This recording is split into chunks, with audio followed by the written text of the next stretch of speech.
Pretty good head movement there by the champ. Oh! A huge right now for Topuria! As one of the greatest in the featherweight division.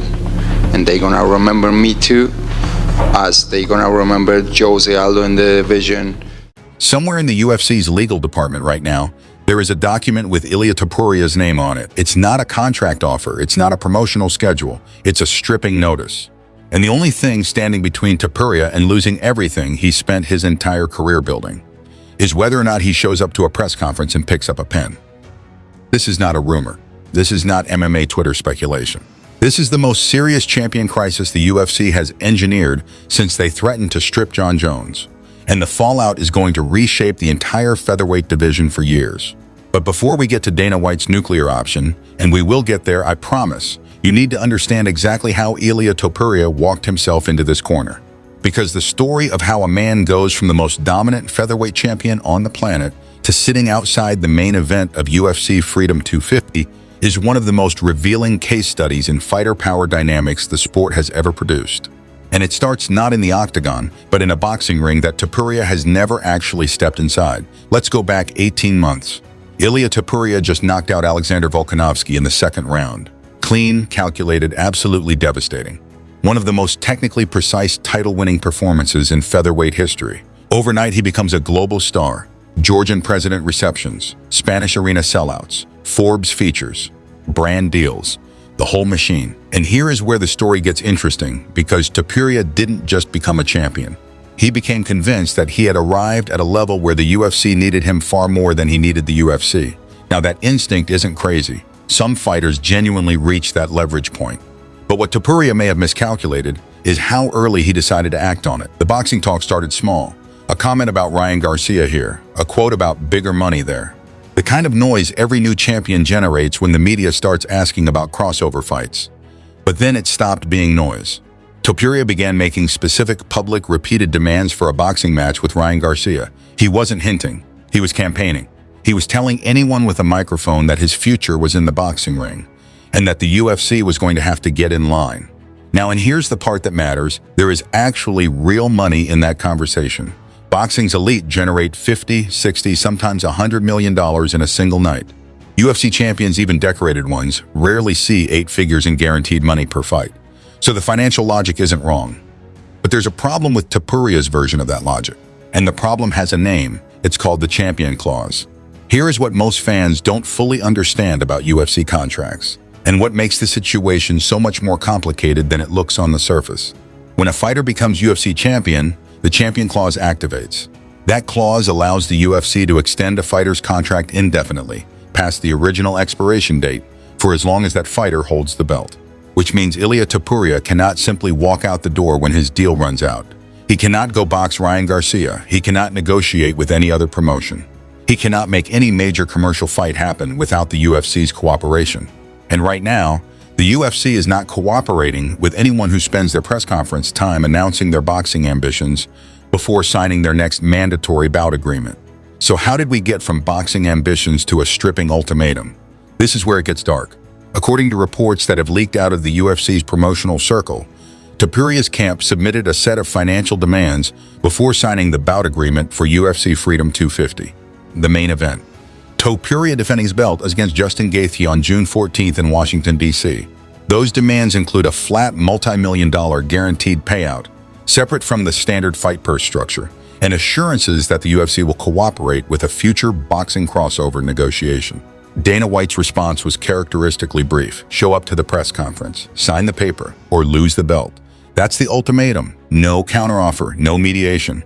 No let's find a middle ground. Just sign or we strip you, give Gaethje a vacant title fight, and move on with our event. And here is the thing about Dana White that every fighter who has ever tried to out-leverage him eventually discovers. He means it. The UFC has stripped champions before. Brock Lesnar, Jon Jones. The mechanics are cleaner than most people realize, and the promotion's product survives it every single time. Here's how it works. When a champion fails to fulfill a mandatory promotional obligation, a press conference, a media day, a contracted appearance, that constitutes a breach. The UFC's legal team documents the breach. The promotion formally vacates the title. The scheduled fight proceeds, relabeled as a contest for the vacant championship. The stripped fighter keeps their record. They keep their ranking, at least initially. But they lose the one thing that gave them all their negotiating power in the first place, the belt. And the moment you're no longer champion, you're not negotiating as the most valuable asset in the division. You're negotiating as a very talented contender, and the UFC has 15 of those at featherweight alone. But there's a deeper structural reality here that almost nobody talks about.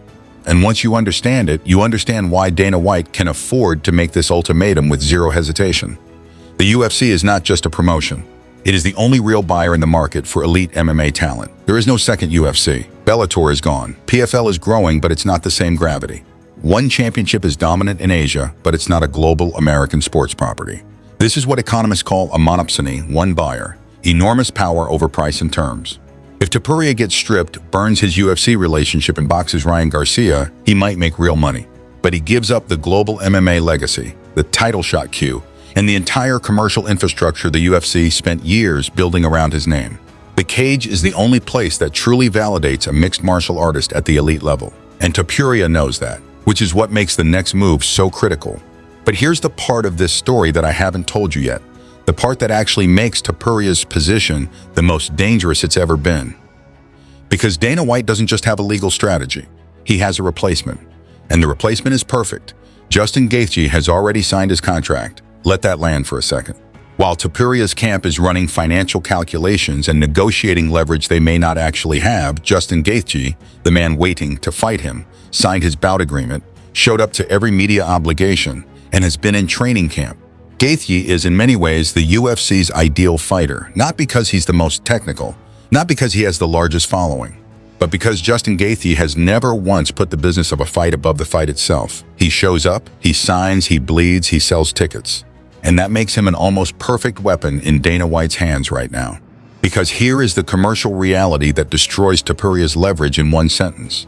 Justin Gaethje fighting for a vacant title is not a significantly worse product than Justin Gaethje fighting Ilia Topuria. Think about that. The casual fan, the person who fills the arena and buys the pay-per-view, responds to championship fight.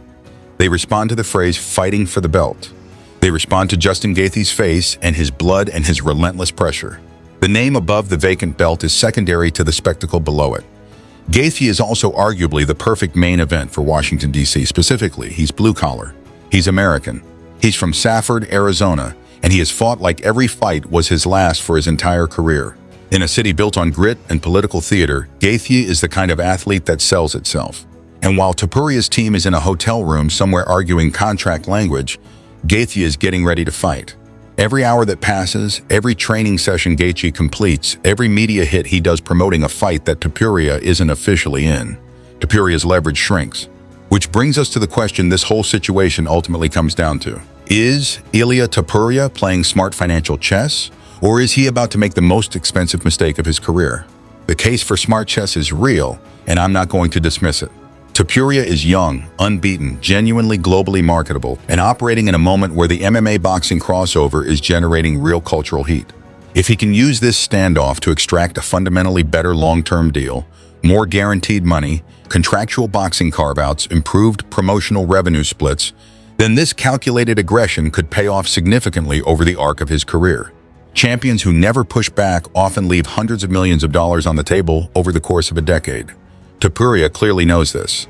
His team clearly knows this. And the demand for guaranteed money isn't unreasonable in a sport where fighters carry all the physical risk. But here's the counter-argument, and it's brutal. Topuria is not Conor McGregor in 2016. That comparison keeps getting made, and it keeps flattering Topuria in ways the data doesn't yet support. When McGregor held out, he had 3 years of built UFC television revenue, 2 weight class championship reigns, and a Floyd-Mayweather crossover fight that the entire sports world was already anticipating before he even asked for it. He had proven that he could carry a pay-per-view by himself. His leverage was built on a foundation of demonstrated commercial results. Topuria has made the UFC money, but he hasn't made them Conor money. He has one title defense. He has a growing global profile, but growing is different from established. He's negotiating from a position of potential rather than proven value. And when you're negotiating with Dana White from a position of potential rather than proven value, you are negotiating from a position of weakness, even if your talent is undeniable. The history of UFC contract standoffs tells one story with remarkable consistency. The fighter wins a few weeks of headlines, the UFC waits, and eventually the fighter comes back to the table on worse terms than they would have gotten if they'd just negotiated without the theater. Because the UFC doesn't just have leverage. They have time, they have other fighters, they have a product that runs with or without any individual champion, and they have Justin Gaethje warming up in a gym right now. If Topuria gets stripped, if he lets this press conference deadline pass without signing, he doesn't just lose the belt, he loses the narrative. He goes from unstoppable champion to the guy who blinked. And in a sport where perception is everything, that shift is almost impossible to fully recover from. He can win his way back. He can fight through the rankings and reclaim the title. But every fight after a stripping comes with a footnote. Every interview for the rest of his career starts with the same question. Why did you let them take it? Ilia Topuria has built his entire identity on the idea that he sees the board differently than everyone else, that he's always 3 moves ahead, that the matador doesn't get rattled, and maybe he is. Maybe he signs at the last possible second, extracts a deal that sets the financial standard for featherweight champions for the next decade, and defends his belt against Gaethje in Washington, D.C. on June 14th in a fight that genuinely lives up to the hype. Or maybe the most dangerous thing a champion can do is believe their own legend too early. Dana White has been running this game since before Topuria was a professional fighter. He's seen every version of this standoff, and in every version, the house wins. So here is what I want you to settle in the comments right now, because this is genuinely one of those situations where smart people disagree. Is Topuria making the single smartest financial move a UFC champion has made in years? Finally forcing the promotion to treat fighters like the assets they actually are? Or is he about to watch someone else walk out of Freedom 250 wearing his belt, while he sits at home calculating how badly he miscalculated? Drop your take below. I read every single one. This is Octagon IQ. We don't just watch the fights, we understand them.